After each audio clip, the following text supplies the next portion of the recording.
It's my great pleasure to welcome once again the ever-popular Robert Tercek. Robert Tercek didn't coin the phrase multi-platform universe, but he might have had a hand in inventing it. For more than 20 years, Robert has created breakthrough entertainment experiences on every digital platform, including satellite TV, games, internet, interactive TV, and movie networks. Today, Robert helps organizations figure out how to execute new technology and create something that consumers are going to have. Remember that mathematical equation we showed you earlier, c cubed? With a background as both an entrepreneur and an artist, Robert has been able to combine passion with innovation throughout his career. His presentation today is called Back to the Future, Global Media Trends. And our board got a sneak preview yesterday, and let me assure you, it's a challenging and provocative presentation about how our world is changing fundamentally under our feet. Let's have a warm welcome for Robert Tercek.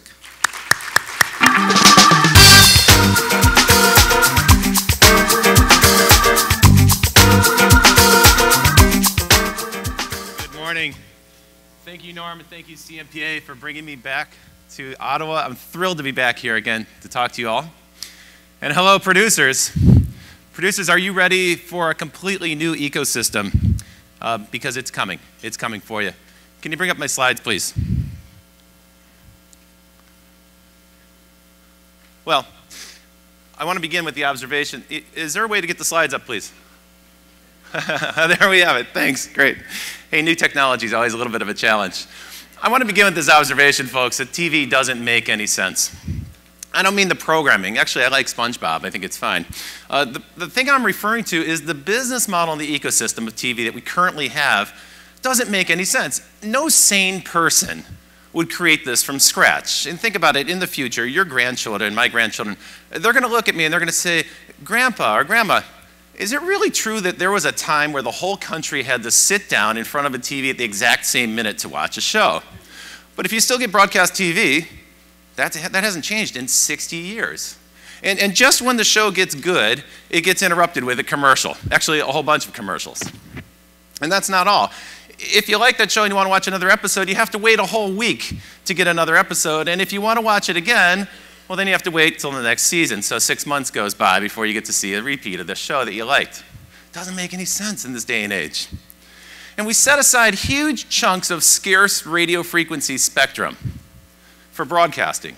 It could be used for many other types of data services, when in the United States, only 10% of the people are actually watching television that way. It seems like such a waste of spectrum.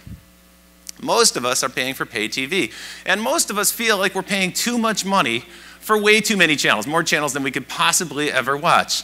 But strangely, in the United States, even though we have all those channels, we still can't find room for one particular channel. And we use this clunky interface to try to navigate through it, this grid-based system that hasn't really changed much in the last 10 or 15 years. We're trying to navigate through hundreds and hundreds of channels using that and using these things, which are still incredibly confusing in this day and age of technology. It's really quite astonishing if you think about TV. It really hasn't changed that much. If you want the convenience of time shifting your show and watching it at a time when you'd like to look at it, well, then you get to pay a little bit more for that privilege. You can rent or buy a DVR. In Hollywood, where I live, every year the TV companies spend about $250 million to produce anywhere between 120 to 150 new pilots, of which most never actually make it on television. And those that do, well, most of those get canceled. It seems like an inefficient process. And then we turn to the advertisers and we say, well, we want you to pay us, commit millions of dollars up front when we haven't even finished producing all of the shows that we're selling to you, and we still can't tell you who's at home watching them when your ads run. And of course, consumers who say, I want out of this crazy system, I want to watch it on my own terms, on a device of my choosing at a time that I like to watch it, well, those people are considered criminals, and we sue them. So this is the TV system that we have today. It's not really a question, folks, of is television getting disrupted? Well, of course it's being disrupted. The question in my mind is, why did it take so long to get out of this crazy system? The entire media industry that we're familiar with, not just media broadcasting, but print, radio, recorded media of all sorts, it's going through a massive change. And it looks like the whole edifice, the whole structure is about to come down and be rebuilt, reconfigured in an entirely new way. We're moving from a world of fixed media to a world of software that can be shared and distributed, bits on a network. We're moving from a world of scheduled entertainment to a world where consumers can demand it at the time of their choosing on the device of their preference. We're moving from a world of one-way broadcasting, one to many, to a world of two-way dialogue. And though this has been possible to incorporate this into television for many years now, it's astonishing to me how few broadcasters take advantage of the opportunity to connect with their audience and incorporate them in the show. We're moving from a world of fixed products, like books, a 500-year-old artifact that we're still very attached to. We're moving into a world of virtual goods, like the prizes that you win in a game like Zynga's game, Cityville. We're moving from a world of search, where you actually have to know how to spell the name of the thing you're looking for, to a world of social discovery, where your friends and your extended friends network will help you find new experiences, new exciting things that will amuse you and entertain you. And most importantly, these changes are changing us as the audience. We're shifting from a world where we are passive observers sitting back being programmed to a world where we're active participants. And in the past year, we've seen spectacular evidence of what this can do to an audience. All around the world, people have started to come forth and tell us about the new media tools that they're using. And they're using these tools not just to communicate and connect, but actually to create social change. This process started in 2009 in the streets of Tehran. It spread in 2010 to countries like Korea. And more recently, we've seen it with the Arab Spring and in the Occupy Wall Street movement, the Occupy movement, which occurred in more than 1,000 cities around the world. These people are using social media to organize and advocate for change. So when you give people the power to publish, it's not just content that they're publishing. They're starting to publish, express views that galvanize other people, and others find validation in that. They discover they're not the only ones who feel that way, and you see this huge outpouring that comes out in the streets. It's a whole new era. And these folks are very clear about what tools they're using. They let us know because you'll see it in the graffiti in every part of the world. I was reminded of all this street activity. It reminded me of Antonio Gramsci's statement, an Italian philosopher from the early 20th century. And he was talking about political change. And he said the crisis that's happening consists precisely in the fact that the old is dying and the new cannot yet be born. In this moment of interregnum, a great variety of morbid symptoms appear. That's kind of a heavy thought. But I was thinking about that, I was like, well, that's kind of true for TV, right? We're between one system, one that we're very familiar with, but as I just explained, is filled with kind of crazy paradoxes and some strange and hard to explain rules and regulations and business rules. We're moving into an entirely new one, and that's really what I want to talk to you about today. So welcome, folks. Welcome to the interregnum, a strange time where we're going to be moving from one system that we know well to an entirely unknown ecosystem. And let's take a look at some of the morbid symptoms that Gramsci referred to. The first one is denial. Norm mentioned it. For years, I've been out there talking to people saying this change is coming. And often in the audience, there are people who say, absolutely not, it's never going to occur. You've seen this image, or you've heard about this myth of the ostrich that buries its head in the sand. But have you seen this image, the business person who does the same thing? I have. It's called the music industry in 2000, and it's called the television industry in 2010. Because the change is here. It's happening now. Last year, some folks took exception to my comments here about the prospect of cord cutting. Some of the folks in the pay TV industry said there's no evidence of cord cutting. You even hear that today. But the evidence is now in. So analysts in many sectors are starting to report on evidence that people are cutting back on their cable TV and pay TV services. Not large numbers, not huge numbers yet, but what's more important are the intenders. And the intenders, the people who are considering it, the people who are experimenting with online video, well, they comprise double-digit percentages of those current subscriber bases. This is a real thing.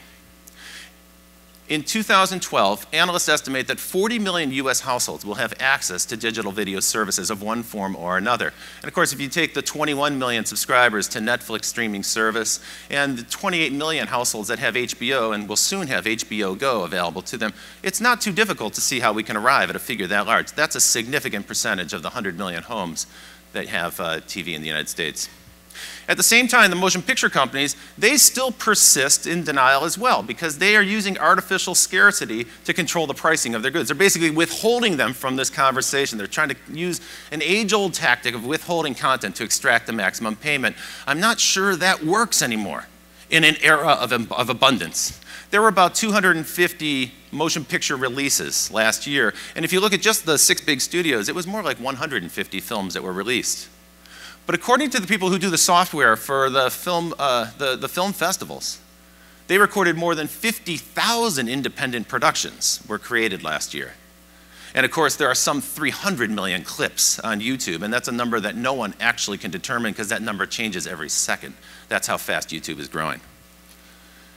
Do release windows still make sense to us in an environment where we have literally hundreds of thousands of choices? This is just what's happening in the United States. 200 TV channels, thousands of video games and magazines.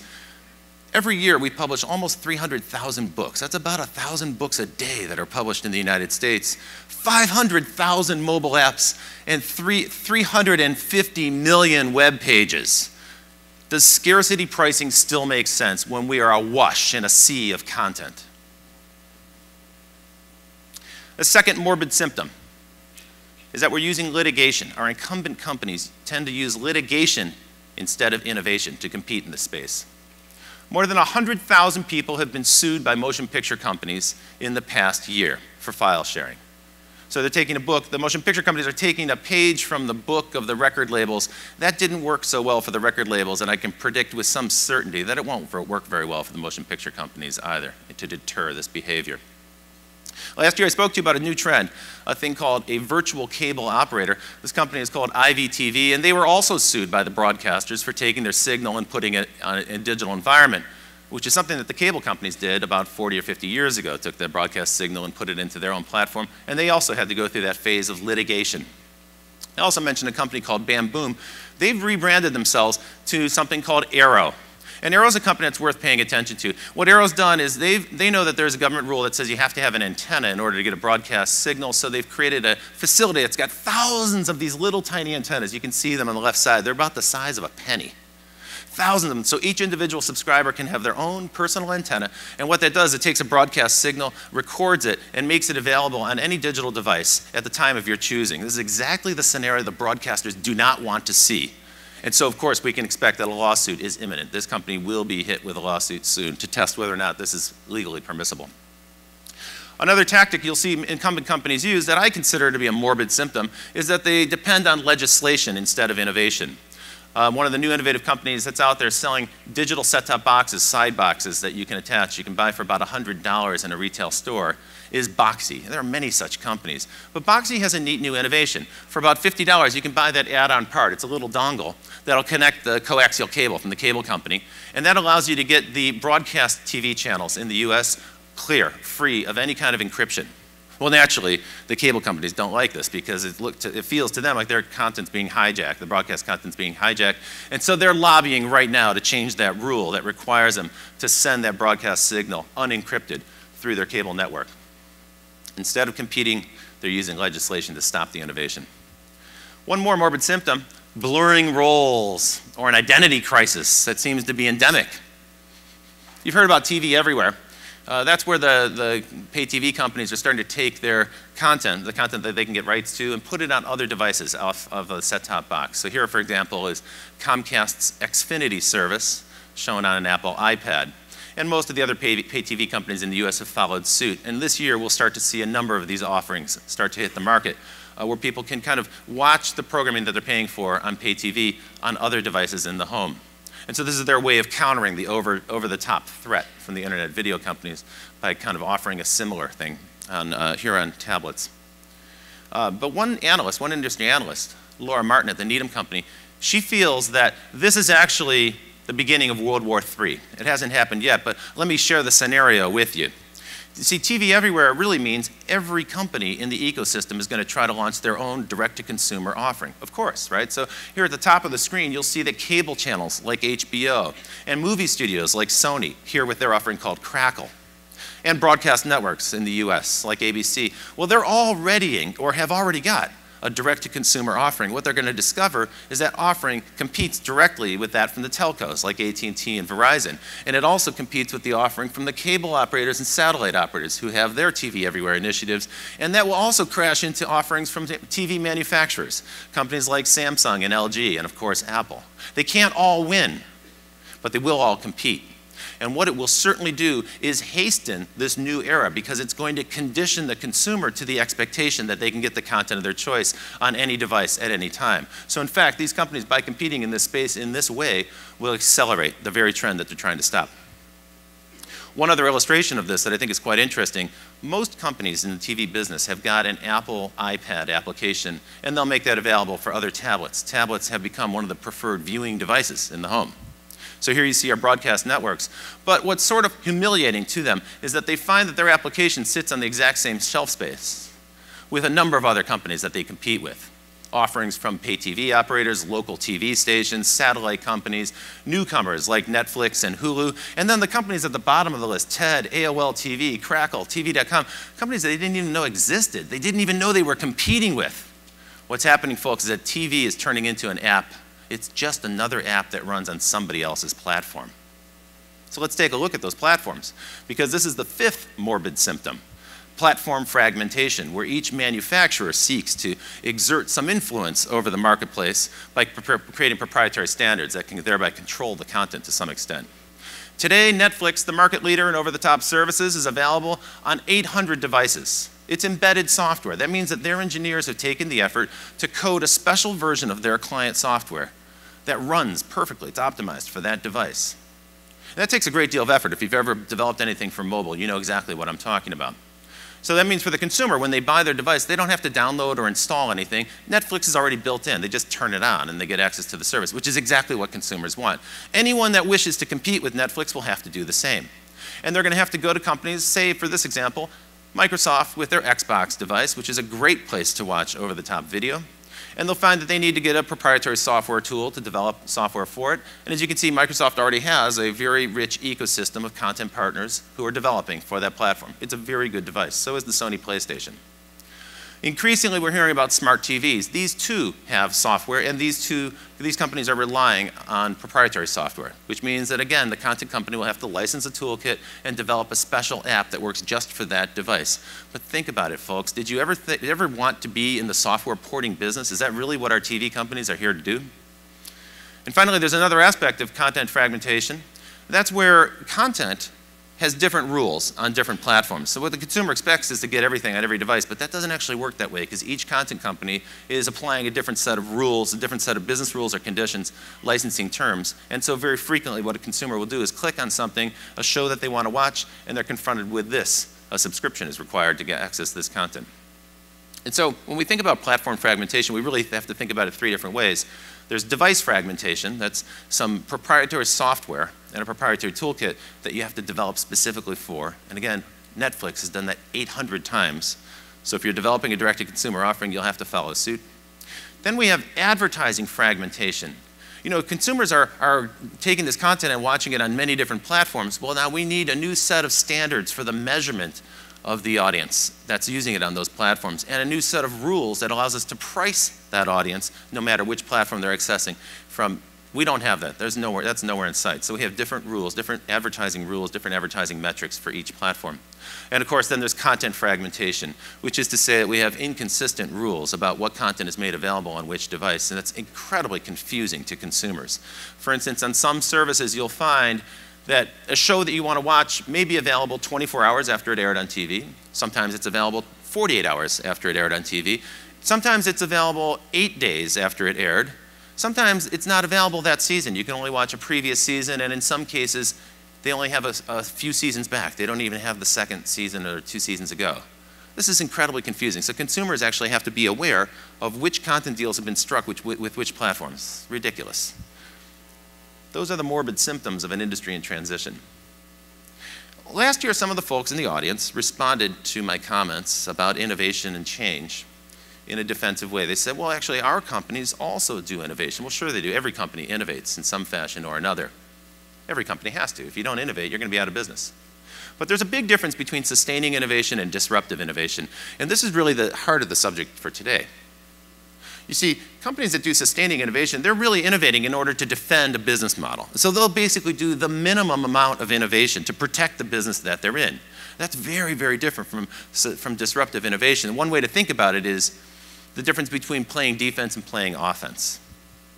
The companies that are playing offense, they're not out to do incremental changes to the existing business model. They're there to blow it up completely. These companies are rethinking the entire TV ecosystem. Social media changes everything. You've heard about it. It's been a big story. We've heard about all the spectacular growth in social services, and you may think it's just something for marketing or something for advertising, but there's far more to it than that. This is not just about friends networks. Social media is growing at a spectacular clip. Today, there are about 2 billion people on the planet Earth who access the internet from a landline, and a further billion who access it through their mobile device. So let's say that's an audience of about 3 billion. There's some duplication in there, but let's say it's about a third of humanity. 2.1 billion accounts in social networks. 850 million of those are for Facebook. Half of those are people using it via mobile phones. Twitter has 200 million members.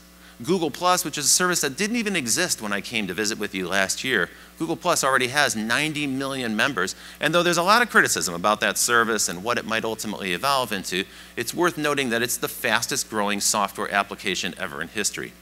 And even relatively small companies in this social space, companies like WordPress and Tumblr, have tens of millions of people using their software, and these aren't viewers or readers, these are people who are using the tool to publish.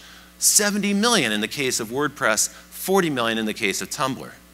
And even a brand new service that probably many people haven't heard of, Pinterest, has 11 million members. This is a company that's brand new, it's only a few months old. Social media grows very swiftly. That's because it has no boundaries. Its reach is worldwide. One of my projects right now is a project called The Next Billion Seconds.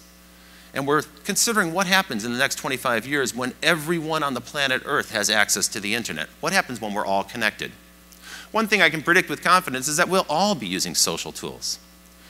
Now, social media differs from broadcast media and traditional media in this way, because social media can surmount the boundaries that gate traditional media. Most traditional media is bound to a geography, and it's bound to a particular language. And business licensing rules also bind it in certain ways. Social media transcends all of that, and so it can literally grow in linear step with the growth of the internet to reach everybody. This year, we will probably see 2 companies reach a global audience of 1 billion, Google and Facebook. It's extraordinary, 1 billion. Take every number that you know in the television industry and add a 0 or 2 at the end of it, and you start to get a sense of the scale and scope of these businesses. Now, you may be sitting in the audience right now and having a reaction, and it might be positive and it might be negative. I wouldn't be surprised if some people were reacting to saying, how does this affect me? There might be confusion. This positive or negative really is a matter of considering, does this present an opportunity or a threat to your business? A lot of people choose to view it as a threat. I view it as a boundless opportunity, but it really is a matter of perspective. Last year, I spoke to you about the architecture of collaboration, the open architecture of the web that enables people to freely share, freely build on open source platforms. And that's one of the reasons why the internet has been this incredible engine of change, driving rapid growth. Opposed to that architecture of cooperation is an old architecture, the architecture of coercion, which is all about keeping customers bound up with long-term contracts and giving them penalties for disconnecting from a service and finding ways to extract the maximum amount of revenue out of that ecosystem. And I predicted last year that there would be a collision course between these two things, and sure enough, this year we saw it happen. We saw it happen in this form. Flawed legislation with these names: SOPA, PIPA, ACTA, that's the Stop Online Piracy Act. PIPA was the Protect Intellectual Property Act. ACTA is the Anti-Counterfeiting Trade Agreement. That's a multi-country agreement. These bills were being considered, SOPA and PIPA were being considered in the US Congress. And there was a great outcry about these bills when it was revealed that behind closed doors, without much public discussion and certainly without any technology companies being consulted about them, new rules were being concocted, proposed by lobbyists for the media industry that would foist a new set of obligations on the internet business. A new set of obligations that effectively were like this: an old industry saying to a new industry, this is what we're gonna do to you. And the implications were quite grave. I do not want to diminish the significance of the issue that's driving this. Piracy is a giant issue for the media company, and tomorrow Mr. Klein, the other speaker, will tell you in great detail his views on the topic of piracy. So I'm not here to diminish the real issue of piracy in digital media. It's really there. And it's a real concern. And one of the things that drives the media companies crazy is the fact that they need to police this constantly. So they're constantly issuing these takedown notifications to social sites. The social sites duly comply with the takedown notice, but the next day the content pops up somewhere else. It's like a giant version of the whack-a-mole game. No matter where you whack the mole, it's going to pop up someplace else. The media companies have been frustrated. They want to push the burden of policing this activity over to the social media sites. But in so doing, they proposed rules and regulations that would actually disable the internet, and this is where the issue arose. The matter wasn't helped by the level of invective. The discourse on this subject was confusing because it was so inflammatory. Here you have Twitter, Rupert Murdoch on Twitter, saying that the piracy leader is Google, who streams movies for free, sells adverts around them. No wonder they're pouring millions into lobbying. Now, this statement strikes me as ironic on several levels. First of all, for Murdoch to accuse anyone else of doing something criminal when his own company is currently under investigation for a massive scandal involving bribery and corruption of public officials and police departments and illegal wiretapping. It's a bit like the pot calling the kettle black. But even more so for Rupert Murdoch to complain about Google lobbying. The media companies put $2 million in the coffers of elected officials to garner their support for these bills. So there were plenty of millions poured into this equation by the media companies. There are a lot of critics, a lot of people resisted this bill for many reasons. There were some concerns that it would disrupt the internet, that it might hurt the domain name system, which is really like the address book, the addresses of the internet. They actually felt that the cure that was proposed would actually drive most of this illegal activity into some alternative domain name system, where it'd be much more difficult to police. So actually the regulation might backfire. So there were complaints on that level.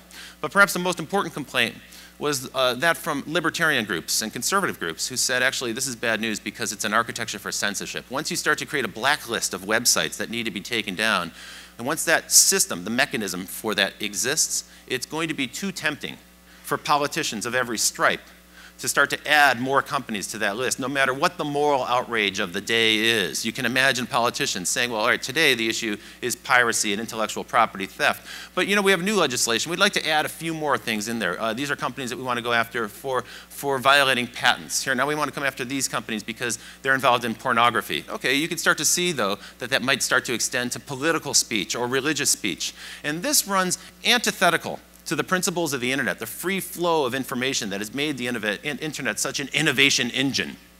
It also runs counter to the principles enshrined in the US the US Constitution. And that's why so many people spoke out against it. So on January 18th, the internet went on strike. Across the internet, dozens and dozens of websites went black and said, this is what you'll experience if we have to live with this legislation. We won't be able to serve you. We won't be able to offer you social media or the kinds of information services. We won't even be able to link to other sites because that linking was at the core of that proposition. Wikipedia went black. Google blacked out its logo. And at the bottom, you'll see that they asked people to sign their petition, tell Congress, don't censor the web. And the results after 24 hours were quite surprising. 162 million people saw the Wikipedia page, 7 million signatures on the anti-SOPA petition, 2.5 million people tweeted it, and perhaps most important of all, 8 million people used Wikipedia's tool to find the contact info for their congressman or their senator. And as a result, 40 elected representatives in the Congress decided to switch their position and came out in opposition to this bill. Others that were sponsors of the bill withdrew their support within 24 hours. And so we see here the power of social media. The only thing that can stop the growth of this rapidly evolving medium is government regulation. And the only thing that can stop the regulation is social media. It's a standoff. I believe that all media will be social. I've felt that for many years. I've articulated that in many previous talks. Take a look. Books, a business that couldn't possibly be less digital. Books are becoming social through companies like Copia, Subtext, and Goodreads. Magazines are becoming social with software like this. Music is this place of great innovation, all these great new social sharing software services, many of them available through Facebook, that allow people to share and discover and talk about the music that they're using. And of course, television is not immune to this. There are a number of companies popping up that have enabled social activity around TV shows. One thing you'll notice about this list of companies is you don't recognize many of those logos. Those are not traditional media companies that are at the forefront of this experimentation. And that causes me to wonder, the greatest tool for advertisers in gathering an audience has been great content, the kind of content that people in this room produce. But if it's so easy to build an audience using social tools around content, then that brings a question up. Is content still king? What is the value of content when a social software developer can build a tool around that and garner that fan base and start to sell advertising against that fan base? That's a real genuine risk for media companies, for broadcasters in particular. You need to get into this stuff. Distribution is always the first thing to go in the digital media. And we saw an amazing breakthrough just a week ago. Bram Cohen, who created the BitTorrent peer-to-peer file sharing software, came out with a new thing called BitTorrent Live. And it allows companies to use peer-to-peer technology for streaming. And I might point out that this is not the peer-to-peer that we consider, that kind of evil peer-to-peer for file sharing. This is using peer-to-peer, which is by far the most efficient architecture for distributing big files. And they're using it for streaming live video. I know a great deal about this because I had to build a platform for streaming live video programming to audiences in the hundreds of thousands, and it's incredibly expensive. And you have to buy huge amounts of bandwidth. This is actually a great breakthrough that will serve media companies as well as startup companies that wish to stream live programs to a huge audience. So this is actually quite powerful, but it does weaken the grip of distributors on content. Social discovery is a theme that I've mentioned a few times. Let me get a little more deep into that because I think it's very important. This is how people are going to be talking about content and finding it in the future. We all know about the social graph. You've heard a lot about the social graph. It turns out that we have a lot of friends in common. And through our friends network, you're connected to more people, people that you might not even know. It's friends of friends of friends and so forth. And through that chain of friendship, we start to discover new types of content that might be appealing to us. And so we talk about a social graph, but there's also an interest graph. The social graph you're probably familiar with from Facebook. That's your friends network. The interest graph might be better characterized as something you'd see perhaps on Twitter. When you use a hashtag on Twitter, you're telling the network a little bit about what you're interested in. So those are content topics and themes and subjects that we like to talk about. Now these two things aren't split. They're two parts of the same whole. They're two parts of your digital identity. And they're connected by a continuum of communications and connections tools that allow us to influence one another and thereby drive consumption. It's essential for any media company today to be aware of the dynamics of the social graph and the interest graph. You need to be aware of it because this is how your audience is using your content and referring it and talking about it to their friends.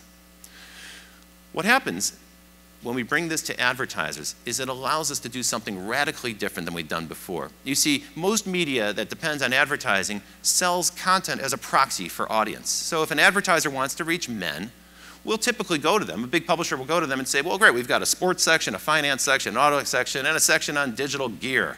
And if you buy advertising in those sections, you'll reach men. So that content is a proxy for that audience that they want to reach.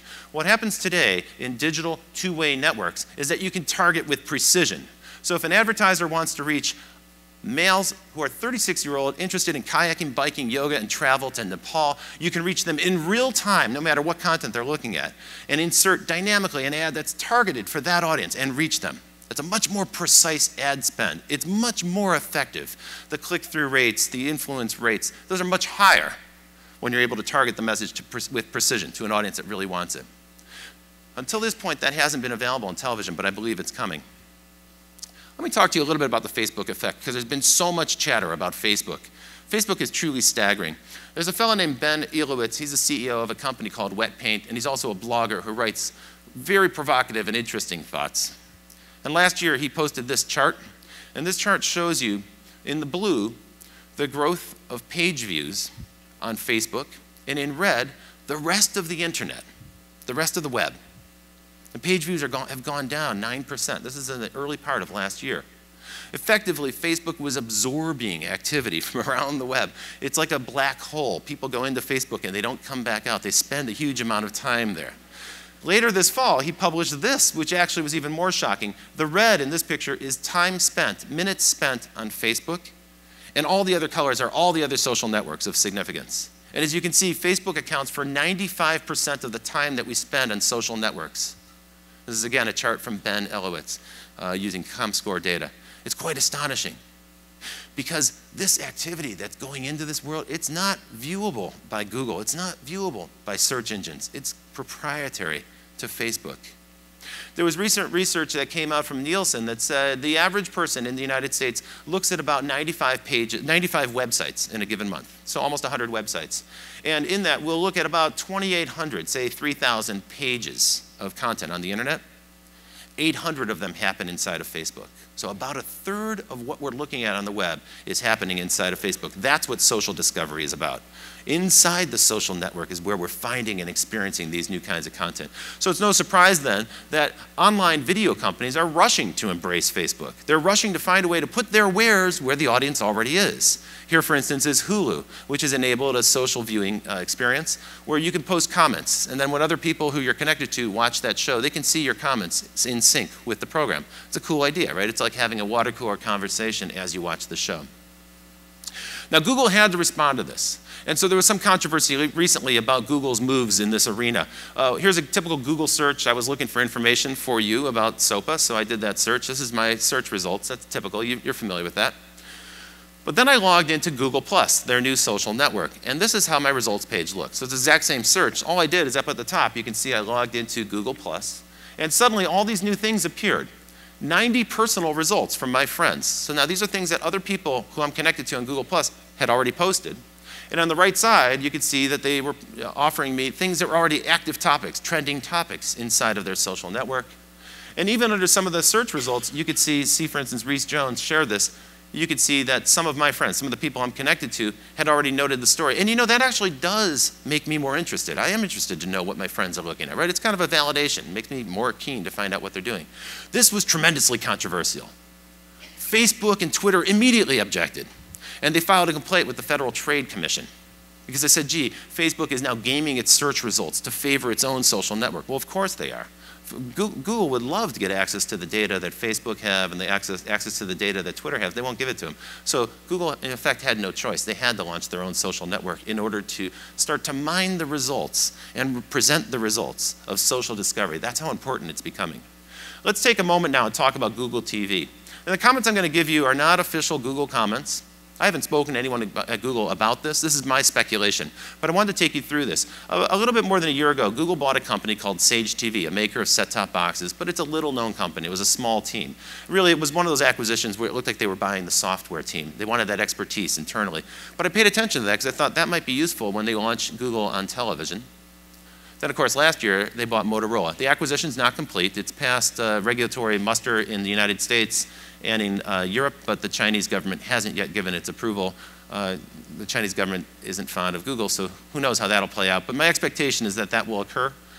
In buying Motorola, Google gets not only one of the biggest makers of Android cell phones, Android-powered cell phones, they also get one of the biggest set-top box manufacturers, one of the two big set-top box manufacturers. So it's quite clear that Google TV will be a part of future offerings from Motorola. But not just Motorola. Google's done a great job of building an ecosystem. Take a look at this. At CES, the Consumer Electronics Show just in January, they announced partnerships with Sony, LG, and Samsung, and Vizio, and semiconductor company Marvell to produce a whole new range of devices powered by Google TV. There's been a lot of discussion about Google TV. The first release wasn't successful, and so the industry kind of relaxed and laughed about it and said, you know, this isn't working, it's not going to happen. And people let down their guard. I think they're missing the point. Google's not stopping. They're in this business. They bought Motorola. And it's not just about hardware. Think about the advertising ecosystem that Google has built. Google owns DoubleClick. If you publish content on the web, it's almost impossible to avoid doing business with DoubleClick. That's how dominant Google is. Some 70% of pay-per-click advertising runs through their system. And recently, Google has made more acquisitions. They've spent about $8 billion buying advertising technologies, including these two companies, a sell-side platform and a demand-side platform for real-time. Google's building expertise in the real-time insertion of advertising. This is a crucial thing that you must understand if you're in the TV business. Google is not going to be dependent solely on pay-per-click advertising. They're moving into display. They've already sold, they now represent something on the order of 15 or 20% of display advertising on the web, and they're not going to stop. And they're going to bring real-time, dynamically inserted advertising to television. I'm confident of that. And finally, let's think about the third part of Google's TV strategy, which involves content. You know all about YouTube. We all look at YouTube, but you might not know about all these other content acquisitions on the left side that Google has done, and all of these technology acquisitions that Google has done. These are technologies that involve the distribution of video, the encryption, access control. In other words, Google is building all the components that they need to replicate pay TV over an IP network. That's what's happening. And then last fall, YouTube announced some spectacular information. First of all, this rapid growth. It's a little bit of an ugly chart. Let me explain what this chart is about. This chart shows how much content is being uploaded to YouTube. And as you can see, back in 2007, people were uploading about 8 hours of video every minute. And by last year, in 2011, 48 hours, 2 days worth of video was uploaded every minute to YouTube. Well, in January, they announced that now 60 hours of video is uploaded every minute, every day to YouTube. In 2011, YouTube had 1 trillion views of video. In January, 4 billion views of video. 4 billion individual video clips were played. And now 1 hour of content is uploaded every second of the day to YouTube. They currently serve half of the video on the internet. And in a single month, more content is uploaded to YouTube than all 4 broadcast networks have ever aired since they launched broadcasting in the United States. Every single month, that much content is introduced to YouTube. It's extraordinary. Now, a lot of people in the audience might be thinking the way some TV people think, well, yeah, but YouTube, it's a bunch of web junk. It's a bunch of skateboard tricks and people teaching their pet to sing or something like that. Sure, there's a lot of that out there, right? But remember the sheer scale of this and think about the 10% that's really good quality. And if you're not paying attention to it, that 10% has gotten to be extraordinary good. It rivals broadcast television in its quality. And YouTube's not done yet. They understand that there's that lingering perception, and that concerns them because their owner, Google, is an advertising company. They have to reshape that perception. They have to reshape the perception that YouTube is low-end, user-generated content. And so what they've done is they've started to seed the market for real channels, YouTube channels. About 700 were pitched, and YouTube accepted about 100 of those pitches last fall. And we'll start to see those channels come out now. These are new kinds of channels with celebrity talent, famous talent from real production companies, and some new companies that you may not have heard of before. And YouTube offered them some seed money to get started. In some cases, the grants were small, $500,000. In some cases, they were as high as $2 to $5 million. In other words, Google is taking the same amount of money that we spend on TV pilots, most of which never are seen on television. Google is taking that same amount of money, but every single frame of that video will be monetized on their platform. It's a highly efficient way for them to launch new channels. You'll see this content coming soon, and the content will be coming from channels you may never have heard of. I'm guessing that many people in the room have not paid attention to Vivo, Machinima, Maker Studios, or Shmoovoo. These are among the top current channels on YouTube, and they're also some of the recipients of this funding as well. You'll see them offering brand new services. And if you think, well, yeah, but what kind of channel is that? What is Machinima? Well, let's take a look. Machinima, look at the numbers at the bottom of the screen. This is a channel that's dedicated to the gamer audience. And they're not bound by any geography. They reach that gamer audience on a worldwide basis. Last year, they served 10 billion videos. In January, 1.3 billion video sessions to 150 million unique viewers. At a time when a very successful TV show in the United States struggles to reach an audience of 15 million, an audience 10% of that size. This company that no one's ever heard of, Machinima, I think they're the best kept secret in Hollywood. They've garnered that gamer audience. It's like an ultra niche audience, but when you take them aggregated on a global scale, it's a very large number. And it turns out there are many advertisers that crave that audience and are willing to spend real money reaching them. And so this is a company that's making millions and millions of dollars on advertising with YouTube video. Final thought, Google Fiber. So Google has been experimenting quietly by building a fiber optic network that will serve data at 1 gigabyte per second. It's extraordinarily fast. They're developing this in Kansas City. It's a test bed, and no one really knows what they're doing. They haven't released a great deal of information about it, but it is going into test. You can imagine that this sends a cold chill down the spine of all the telcos and all the cable companies in America. The thought that Google might start to roll out ultra high-speed fiber, and they're not doing that for pages, and they're not doing that for pay-per-click advertising and search. They're clearly building that infrastructure for rich media content. So my belief is that Google is in this game to win. It's worth paying attention to it. The future media landscape is going to be defined by relatively new things. I'd say a new set of value control points. Our current video landscape, our media landscape, typically has been controlled by these value control points. Access to talent, that's what makes the talent agencies so powerful. Access to financing, that's why we need studios and networks. Access to distribution is another form of control. And of course, access to marketing dollars so people can find out about your film or your TV show. So these are some of the ways that major companies are able to extract value out of the ecosystem. But these are changing. In a two-way network, these are less effective. In a two-way network, it appears to me that the companies that are going to succeed are those that build a new ecosystem, and the value control points there are tools for content creation and a platform for the monetization of content, but many different ways to monetize, including monetizing the data about the users in the two-way network. Platforms that enable people to create brand new experiences, and tools for discovery, including the social discovery tools that I referred to just a minute ago. Let's see how this might map against some of the companies we're very familiar with. So I created 4 quadrants: create, discover, monetize, and consume. And this is a useful way for you to think about the companies that you may be doing business with in the future. You might want to make sure that your offering conforms to these 4 value control points. Take a look at Apple, for instance. They map perfectly to this. Up in the top left, every Apple computer ships with great tools for consumers to create content, and of course they have a terrific developer program for professional content creators. On the right side, in discovery, Apple's weak in social media. They realize that. That's why they partnered with Twitter. They integrated that into their new operating system, but they do also have a fledgling social network for music called Ping, and a number of tools for communication. They've already built a kind of messaging platform that's integrated in all their devices. In terms of monetization, Apple rocks. First with iTunes, and then with the App Store, and then with their Game Center, and also they have iAd, which will create unique advertising experiences for the Apple platform. And then on the bottom right, consumption. Well, here Apple is truly world class. They're setting the pace for the entire industry. They continue to deliver devices that amaze and delight audiences. People are willing to pay a premium for these great experiences on the iPad, the Apple TV, and the iPhone. And watch this space. On March 7, Apple will do an announcement. And it's probably going to be an announcement about a new iPad. And immediately following that, you'll hear an announcement about Apple TV. And so there's some news coming. I don't know quite what that will be. Probably the new Apple TV will do 1080p video, so it'll be designed for those great big screens that we have. Apple's not the only player in this space. I talked about Google. Of course, they also create tools for consumers to create content and tools for developers. They also have a social network for discovery, Google+. That's a fledgling project, but it's coming on strong.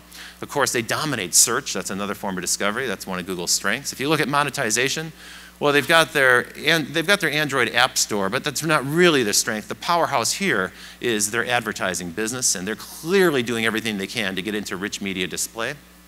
And then in terms of consumption, well, they're following a lead from Apple here by building devices powered with the Android operating system, and I mentioned a minute ago the Google TV initiative. So clearly it's a similar template. I don't have time to get into this, but today we could talk about Facebook, Microsoft, and Amazon. All of these companies map to that diagram as well. What you won't see is a lot of traditional media companies that map to that diagram. Traditional media companies haven't been focused on building a vibrant ecosystem where they take care of developers and make sure that the developers are profitable by giving them great tools and ways to monetize their content. Something to think about as you evolve your own business in the future. There's a theme going around the web right now: is the web dead? And there's a lot of chatter about this notion that the commons, this area, for the last 20 years, it's caused such great growth in the exchange of information. It depended on a few key attributes of the World Wide Web that we've come to take for granted: open standards, open source software that anyone can freely use to develop a new experience. The idea that all these websites were interoperable. No matter what device or browser you were using, you could see the content, you could access it. The idea that every kind of content was linked so that you could jump from one publisher's content to another with a hyperlink. And the idea that all of this was searchable so that things could be found, that we had a common way to define these things and make them findable. Those are attributes that we almost take for granted, and they have been the things that drove the great explosion of information that we've experienced in the last few decades. But now there's speculation in many quarters in Silicon Valley that this era is coming to an end. And we're starting to see people erect fences, start to fence out certain types of data. For instance, social media. So all the activity that happens inside of Facebook, that's not viewable by a search engine. That can't be spidered by Google's robots. Likewise, video. All the video and all the activity that happens inside of Netflix, that's not going to show up in a search either. That's entirely separate. Even though it runs on the internet and relies on those internet standards, that's kind of like a separate universe that isn't visible to other companies, and it doesn't link out. It's a kind of enclosed universe.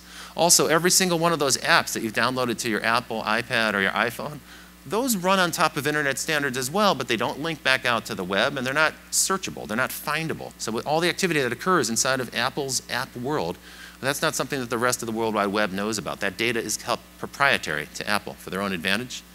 And of course, in real time, I spoke to you about Twitter, the information that happens in the real-time web where people are chattering about a breaking news event or celebrity gossip and so on. That data, too, does not show up in open search. And so what we're starting to see is parts of the internet are being fenced off by the new media companies. So we're moving from a world of openness to a world of closedness that might resemble that old media world that we talked about, but with entirely new gatekeepers. Now, I want to end with some thoughts for producers here. My goal today was to share with you this vision of this new ecosystem that's coming. I've done that. I've shared some thoughts with you about that. And some of you may be concerned. Some people think, well, gosh, is that bad news for us? The good news is that we have an era now of platform wars where the old companies are scrambling to create a digital offering, and a lot of new and exciting companies are springing up.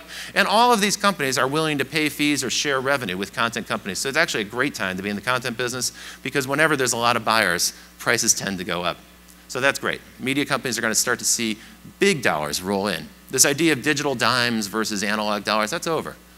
Netflix spent close to $2 billion on content acquisition. That's real money. And all of their competitors, every rival, is going to have to step up to that level of spending. So this is good news. This might start to replace some of the lost DVD revenue.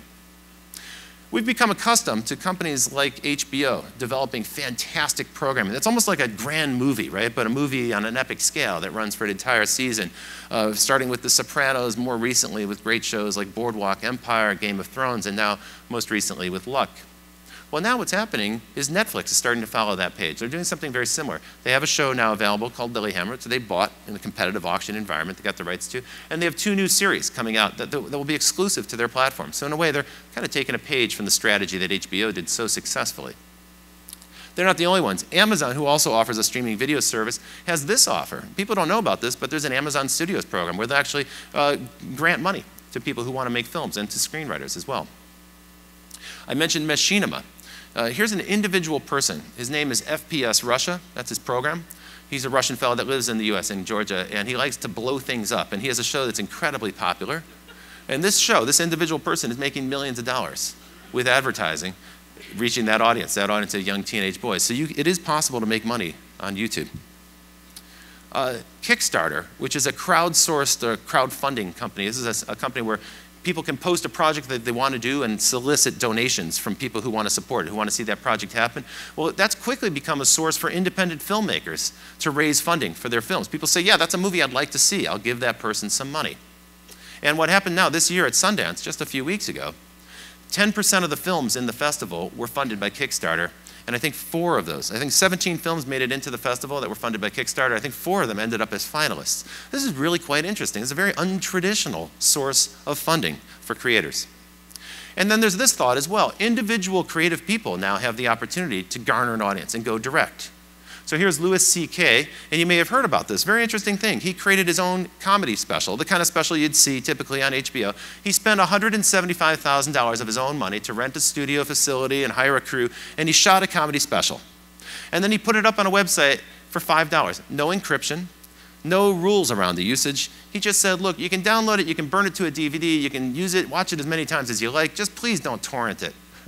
That's how he spoke to people. If you look at his site, it's quite extraordinary. So he spent $175,000. Within 4 hours, he made that money back. Within 4 days, he made $500,000. And by the end of the week, he'd made $1 million on that. One creator reaching into his own pocket to take the risk on the production cost, and he was rewarded with that. Now, Jim Gaffigan's another comedian who's announced he's going to do something similar, so I think we'll start to see a pattern here. We've also seen that in the music industry. Bands like Radiohead offered programs and allowed people to freely download in exchange for a fee. It's not limited to traditional media. Here's Experts Academy. This is a fellow named Brendan Bouchard, and he's leading this new notion of experts who publish directly onto the internet. These are people who are experts in some subject or another. They might be self-help authors or people who have information to share. And these programs, though you're not going to see them show up in anyone's media analysis of the sector because it looks like educational programming or continuing education in some fashion, these companies are making millions of dollars as well. They're all privately held. There's no data on this. But there are a number of experts that I've spoken to who are making a huge fortune. You can't make money selling a self-help book anymore. That self-help book is a loss leader that drives people to your online program where you use video to teach people. And of course, we're also starting to see universities follow suit. MIT has a program called MITx where they're putting up all their content to audiences around the world. You can't get a diploma from MIT, but you can get their point of view. You can actually audit the courses. Stanford did something similar with their AI course. And so we're entering this era where the definition of what a content company is or a content creator is has expanded greatly to cover many other types of companies. And there really are no barriers. And the good news is that there's actually money out there finally, revenue out there finally for you, and a number of companies that look for your great programming ideas. And so I welcome you to embrace this new ecosystem. I wish you the best of possible luck. And thank you for your time this morning. It's been a pleasure chatting with you once again.